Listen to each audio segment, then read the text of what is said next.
Broken bridge construction. एक गांव में एक गरीब मिस्त्री रहता था। वो बहुत मेहनत करके अपने बेटे रणदेव को शहर में सिविल इंजीनियरिंग पढ़ाया।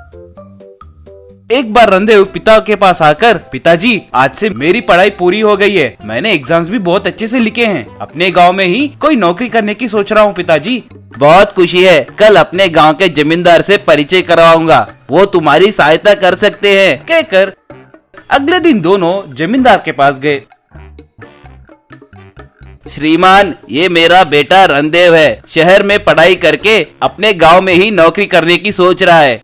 सही समय पर तुम्हारे बेटे को लाए हो। हमारे घर में काम करने के लिए अभी कुछ देर पहले मेरी पत्नी पूछ रही थी कि इतने में तुम आ गए। कल से मेरे घर में काम करो। श्रीमान, मैंने सिविल इंजीनियरिंग किया है, कंस्ट्रक्शन के काम में मैं माहिर हूँ, उसके संबंधित कोई नौकरी करने की सोच रहा हूँ। क्यों रे गरीब के बच्चे, तुम जैसे लोग पढ़ाई करके आगे बढ़े तो हम जैसों का क्या होगा। ज्यादा सोचे बिना कल से मेरे घर आकर घर का काम करो। माफ कीजिए, मैं नहीं आऊंगा, मैं कंस्ट्रक्शन का काम ही करूंगा, मुझे बड़े बड़े इमारतें बनाने की ख्वाहिश है। कितना घमंड है रे तुझे, मेरे दिए हुए काम को ही ना कहोगे क्या। तुम इस गांव में बिल्डिंग कैसे बनाओगे, मैं भी देखता हूँ। अगले दिन रणदेव एक कंस्ट्रक्शन साइट को जाकर उसके मालिक से, श्रीमान, मैंने सिविल इंजीनियरिंग किया है, मेरा नाम रणदेव है, आपके कंस्ट्रक्शन साइट में कोई काम है क्या। ओहो, रणदेव तुम ही हो क्या। सॉरी मिस्टर रणदेव, तुम्हें मैं नौकरी नहीं दे सकता। मगर सर, मैं बहुत अच्छा काम करता हूँ सर। हो सकता है, मगर तुम्हें नौकरी दिए तो हमारी जान जाएगी, समझा करो, कहकर चला गया। ऐसे रणदेव कई जगह कोशिश किया, मगर किसी ने भी उसे नौकरी देने का साहस नहीं किया। उस शाम रणदेव के पिता रणदेव से, रे हमारे गांव में तुम्हें कोई नौकरी नहीं देगा रे, बेकार में तुमने उनसे पंगा लिया, मुझे तुम्हारे बारे में सोचकर बहुत फिक्र हो रही है। आप घबराइए मत पिताजी, मैं देख लूंगा। वैसे पिताजी, हमारे पास एक जेसीबी था ना, वो क्या हुआ, वो अब कहाँ है।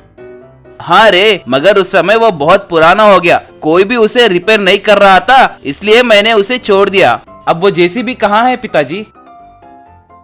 हमारे गांव के रेलवे स्टेशन ब्रिज के नीचे है रे। रणदेव उस ब्रिज के नीचे जेसीबी के लिए ढूंढने लगा। तब जेसीबी दिखी। रात भर बैठकर वो जेसीबी को रिपेयर किया। अरे बहुत अंधेरा हुआ है, आज रात इस जेसीबी में ही सो जाऊंगा, कहकर पूरी रात उस जेसीबी में ही सो गया।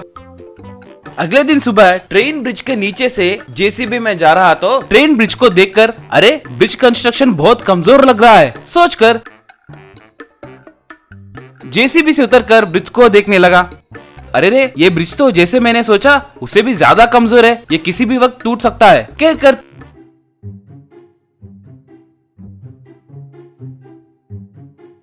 तुरंत स्टेशन मास्टर के पास जाकर, श्रीमान, अपने गांव का ट्रेन ब्रिज बहुत कमजोर है, ट्रेन रोकिए। उसी समय जमींदार भी वहां था। रे, अब ये कोई नया नाटक है क्या। तुम्हारे जैसों के चीप ट्रिक्स को यहाँ कोई नहीं मानेगा। शहर से मेरा परिवार भी वही ट्रेन में आ रहा है। स्टेशन मास्टर जी, ट्रेन को किसी भी हालत में मत रोकिए। सर, टाइम नहीं है सर, मेरी बात सुनिए, कहकर उन्हें मनाने की बहुत कोशिश किया, फिर भी स्टेशन मास्टर उसकी बात नहीं सुना। ठीक है, मैं ही जाऊंगा, कहकर वहां से निकला।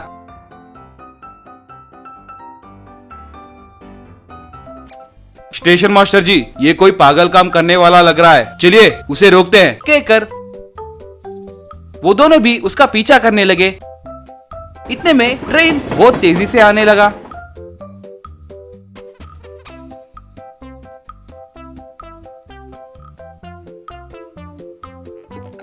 एकदम से वो ट्रेन ब्रिज थोड़ा थोड़ा टूटने लगा। वो देखकर स्टेशन मास्टर और जमींदार शॉक हुए।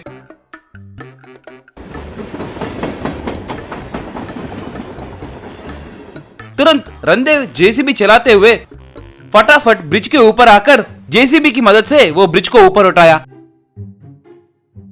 ट्रेन अच्छे से वो ब्रिज को पार करके चली गई। स्टेशन मास्टर तब रणदेव के पास आकर, रणदेव, मुझे माफ करो, आज तुमने मेरी नौकरी ही नहीं कई लोगों की जान बचाई है। बेटा रामदेव, मुझे माफ करो। तुमने मेरे परिवार की ही नहीं कई सारे परिवारों की जान बचाई है। मेरे घमंड के वजह से मैंने तुम्हें बहुत तकलीफ पहुंचाई है। अब से हमारे गांव में कंस्ट्रक्शन के काम सारे तुम्हें ही सौंप दूंगा। ऐसे रणदेव गांव को और वो ब्रिज को बचाया। Magical broken scooter. एक गांव में आनंद सागर नाम का एक साइंटिस्ट रहता था। एक बार अपने लैब में उसने एक अद्भुत आविष्कार किया। वो एक मैजिकल स्कूटर को तैयार किया। साइंटिस्ट अपने असिस्टेंट से, रे सक्सेस हुआ रे, ग्रैंड सक्सेस। मैं एक अद्भुत स्कूटर का आविष्कार किया हूँ रे। ऐसा क्या? क्या सर, वो कैसा आविष्कार है?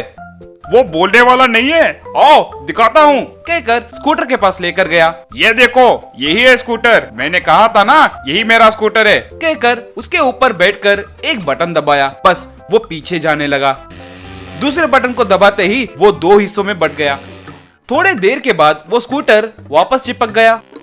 वो देखकर असिस्टेंट, सर ये क्या है सर? सच में ये अद्भुत है सर। हाँ रे, इसे अपने गैरेज में लगाओ, बहुत जल्द ही इसके पेटेंट राइट्स लेंगे। उसी गांव में लंबू नाम का एक चोर रहता था। उसके पास एक पुराना खटारा स्कूटर था। एक बार लंबू गांव के गलियों में स्कूटर पे जा रहा था कि उसे मंदिर के पास बदन पे कई सारे गहने पहनी हुई औरत दिखी। ओहो, चमकती हुई धमकती हुई ये स्त्री कौन है? इसके गहने चोरी किया तो मेरी लाइफ सेटल हो जाएगी। सोचकर स्कूटर को भगाते हुए उसके गले में से हार को छीन लिया और स्कूटर पर भाग गया। वो औरत तब उसे, रे स्टूपिड फेलो, रुको रे रुको, चोर चोर चोर कहकर पुकारने लगी। तभी थोड़े लोग उसके पीछे भागने लगे। लंबू अपने स्कूटर को रेस किया, मगर अचानक वो स्कूटर रुक गया।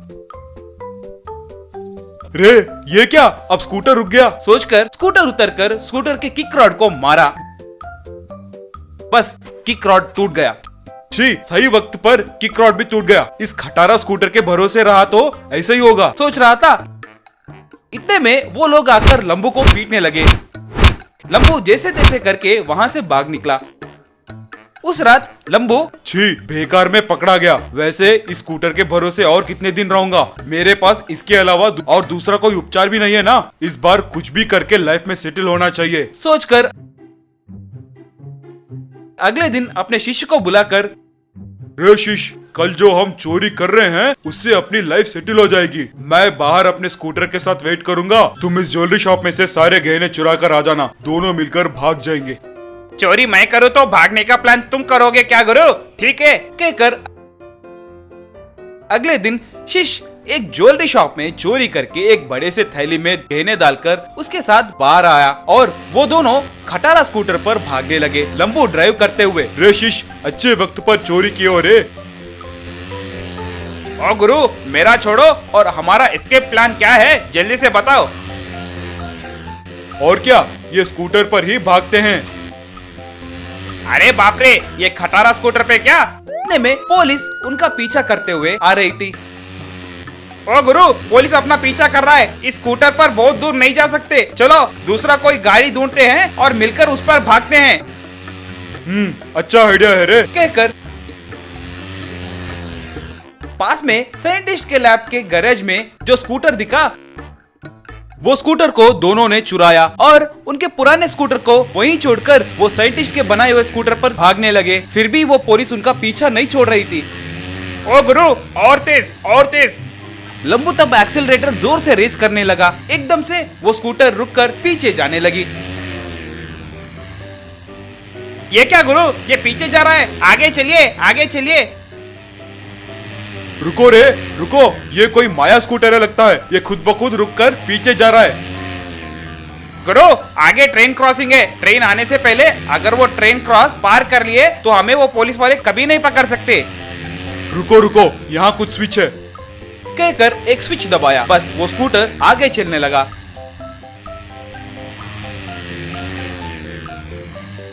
ट्रेन क्रॉसिंग करते वक्त अनहोनी में लंबू दूसरा स्विच को दबाया। बस वो स्कूटर दो में बट गया।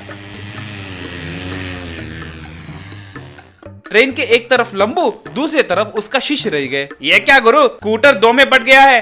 पता नहीं रे, ये कोई जादू लगता है। रुको, अभी आ रहा हूँ। इतने में ट्रेन आया। शिष्य वहाँ से हिल नहीं पाया, लंबू भी वहाँ से हिल नहीं पाया।